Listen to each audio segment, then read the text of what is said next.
പിതാവിൻ്റെയും പുത്രൻ്റെയും പരിശുദ്ധാത്മാവിൻ്റെയും നാമത്തിൽ ആമേൻ. പ്രിയമുള്ളവരെ, ലാസലറ്റ് മാതാവിനെ പറ്റി നമുക്കൊന്ന് ചിന്തിക്കാം.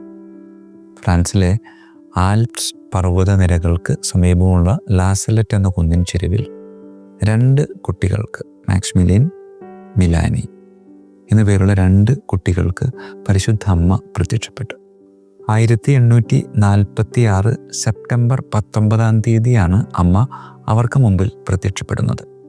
മറ്റ് പ്രത്യക്ഷപ്പെടലുകളിൽ നിന്നും ഈ ഒരു പ്രത്യക്ഷപ്പെടലിന് വല്ലാത്തൊരു പ്രത്യേകതയുണ്ട്. കാരണം എന്താണെന്നറിയാമോ?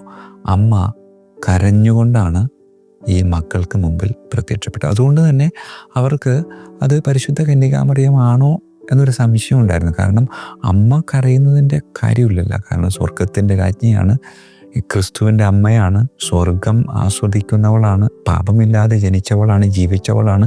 അങ്ങനെ ഒരുപാട് നന്മകളുടെ നിറകുടമായ പരിശുദ്ധ അമ്മ കണ്ണുനീരൊഴുക്കുന്നു എന്നത് ഉൾക്കൊള്ളാൻ പറ്റാത്തൊരു കാര്യമാണ്. പ്രിയമുള്ളവരെ, അമ്മയുടെ കണ്ണുനീര് കാണുമ്പോൾ നമ്മുടെ ഉള്ളിലേക്ക് കടന്നു വരേണ്ട വലിയൊരു സന്ദേശം അല്ലെങ്കിൽ വലിയൊരു സത്യം എന്താണെന്ന് വെച്ചാൽ, സ്വന്തം മകൻ ഉടുതുണിയില്ലാതെ പ്രാണൻ വെടിയുന്നത് കുരിശിന് കീഴെ നോക്കി നിൽക്കുമ്പോഴും പാരമ്പര്യം പറയുന്നുണ്ട് ആ അമ്മയുടെ കണ്ണുകൾ ഈറാനണിഞ്ഞിട്ടില്ല. കാരണം ആ കുരിശിനപ്പുറമുള്ള ഉത്ഥാനം ചെയ്യുന്ന ക്രിസ്തുവിനെ ഉൾക്കൊള്ളാൻ, ക്രിസ്തുവിനെ മുൻകൂട്ടി കാണാനുള്ള കൃപ അവളുടെ ഹൃദയത്തിലേക്ക് തമ്പുരാനിങ്ങനെ കുത്തി നിറച്ചു കൊടുത്തിട്ടുണ്ടായിരുന്നു. അങ്ങനെ ഒരമ്മ പിടിവിട്ടു പോകുന്ന അവസരത്തിൽ പോലും കരച്ചിലിലേക്ക് വഴിതെറ്റിപ്പോകാതെ പിടിച്ചു നിന്ന അമ്മയുടെ കരച്ചിലിൻ്റെ പിന്നിലെ ചേതോവികാരം നമ്മളൊക്കെ ഹൃദയത്തിൽ സൂക്ഷിക്കണം. ആ അമ്മ കരയണമെങ്കിൽ എന്തുമാത്രം അമ്മയുടെ ഹൃദയം വേദനിച്ചിട്ടുണ്ടാവും. അമ്മയുടെ ഹൃദയം വേദനിച്ചത് വേറൊന്നുമല്ല, ഈ ലോകത്തിൽ വർദ്ധിച്ചു കൊണ്ടിരിക്കുന്ന പാപത്തെ ചൊല്ലിയായിരുന്നു. ഈ ലോകത്തിൽ പാപം വർദ്ധിക്കുന്നതിൻ്റെ പേരിൽ അമ്മയുടെ ഹൃദയം വേദനിക്കണമെങ്കിൽ ആ അമ്മയുടെ ഉള്ളിലേക്ക് ആ സമയത്ത് കടന്നു വരുന്ന ഒരു ചിന്ത എന്താണെന്ന് വെച്ചാൽ, ഈ ലോക ജീവിതത്തിൽ 2000 വർഷങ്ങൾക്ക് മുമ്പ് തൻ്റെ മകൻ പിടഞ്ഞ് മരിച്ചത് ഈ ലോകത്തിൽ നിന്ന് പാപം തുടച്ചു മാറ്റാൻ വേണ്ടിയിട്ട്. അങ്ങനെ പാപം തുടച്ചു മാറ്റാൻ വേണ്ടി തൻ്റെ പ്രാണൻ പങ്കുവെച്ചപ്പോൾ ആ പ്രാണൻ പങ്കുവെച്ചതുകൊണ്ട് ഒരു ഗുണമില്ലാണ്ടായിപ്പോയല്ലോ എന്നൊരു ചിന്തയാണ് പരിശുദ്ധ അമ്മയുടെ ഹൃദയത്തെ വേദനിപ്പിക്കുന്നതും ആ ഹൃദയവേദനയുടെ ബാക്കി പത്രമായി ആ കണ്ണുകളിൽ നിന്ന് കവിൾത്തടങ്ങളിലൂടെ കണ്ണുനീരിങ്ങനെ താഴേക്ക് ഒലിച്ചിറങ്ങുന്നത്. പ്രിയമുള്ളവരെ, ഈ 2 മക്കൾക്ക് അമ്മ പ്രത്യക്ഷപ്പെട്ടപ്പോൾ അമ്മ പങ്കുവച്ച ആ 2 കാര്യങ്ങൾ ഇങ്ങനെയാണ്. ഈ ലോകത്തിലെ മക്കൾ കർത്താവിൻ്റെ ദിവസം പരിശുദ്ധമായിട്ട് ആചരിക്കുന്നുമില്ല, കർത്താവിൻ്റെ നാമം വെറുതെ ഇങ്ങനെ പ്രയോഗിക്കുന്നുമുണ്ട്. ഈ 2 കാര്യത്തെപ്പറ്റി അമ്മ വേദനിച്ചുകൊണ്ട് കണ്ണുനീരൊഴുക്കി.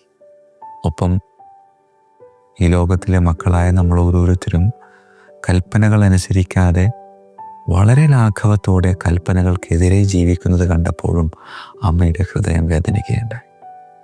പ്രിയമുള്ളവരെ, ആ അമ്മ, ആ കണ്ണുനീർ നമ്മെ നോക്കി പറയുന്ന വലിയൊരു ആഹ്വാനമുണ്ട്. ഈ കണ്ണുനീര് നിന്നാൽ കഴിയുന്ന രീതിയിൽ നിനക്ക് തുടക്കാൻ പറ്റും. കർത്താവിൻ്റെ ദിവസത്തെ വിശുദ്ധമായി ആചരിച്ചുകൊണ്ട് കർത്താവിൻ്റെ നാമം വെറുതെ പാഴ്വാക്കായി ഉപയോഗിക്കാതെ അത് വിശുദ്ധമായ ഒരു മന്ത്രണമാക്കി കൂടെ കൂട്ടിക്കൊണ്ട് ഞാൻ വിശുദ്ധിയിൽ ജീവിക്കും എന്നൊരു തീരുമാനമെടുത്താൽ ആ കണ്ണിൽ നിന്ന് ഞാൻ മൂലം താഴേക്കൊഴുകുന്ന കണ്ണുനീർ എനിക്ക് തുടച്ചു മാറ്റാനാവും. ഒപ്പം ആ കണ്ണുകളിൽ നിന്ന് ഒരിക്കലും കണ്ണുനീർ താഴേക്ക് വീഴാതിരിക്കാൻ വേണ്ടി അപരൻ്റെ മാനസാന്തരത്തിന് വേണ്ടി എനിക്ക് പ്രാർത്ഥിക്കാനും സാധിക്കണം. ലാസലറ്റ് മാതാവ് നമുക്ക് പകർന്നു നൽകുന്ന സുന്ദരമായ ചിന്ത അത് തന്നെയാണ്. ആയതിനാൽ പ്രിയമുള്ളവരെ, പ്രാർത്ഥിക്കാൻ നമുക്ക്. കണ്ണുകളടക്കാം, കരങ്ങൾക്കൊപ്പം. പിതാവായ ദൈവമേ, പുത്രനായ ദൈവമേ, പരിശുദ്ധനായ ദൈവമേ, അങ്ങേ ത്രിത്വൈക സന്നിധിയിലേക്ക് ഞാൻ എൻ്റെ ഹൃദയത്തെ സമർപ്പിക്കുക. ഞാൻ എൻ്റെ പാപകരമായ ജീവിതത്തെ പൂർണ്ണമായും അങ്ങേക്ക് അടിയറവ് വയ്ക്കുകയാണ്. പാപത്തിൽ നിന്ന് അപ്പാടെ മാറി നിന്ന് പരിശുദ്ധ അമ്മയുടെ കണ്ണിൽ നിന്ന് താഴേക്ക് ഒഴുകുന്ന കണ്ണുനീർ ജീവിതം കൊണ്ട് തുടച്ചു മാറ്റുവാൻ എന്നെ അനുഗ്രഹിക്കണമേ. കർത്താവായ ക്രിസ്തു വഴി ഞങ്ങൾ സമർപ്പിക്കുന്ന പ്രാർത്ഥന കേട്ടരുളണമേ. ഈശോ മിശിഹായിക്കും സ്തുതിയായിരിക്കട്ടെ.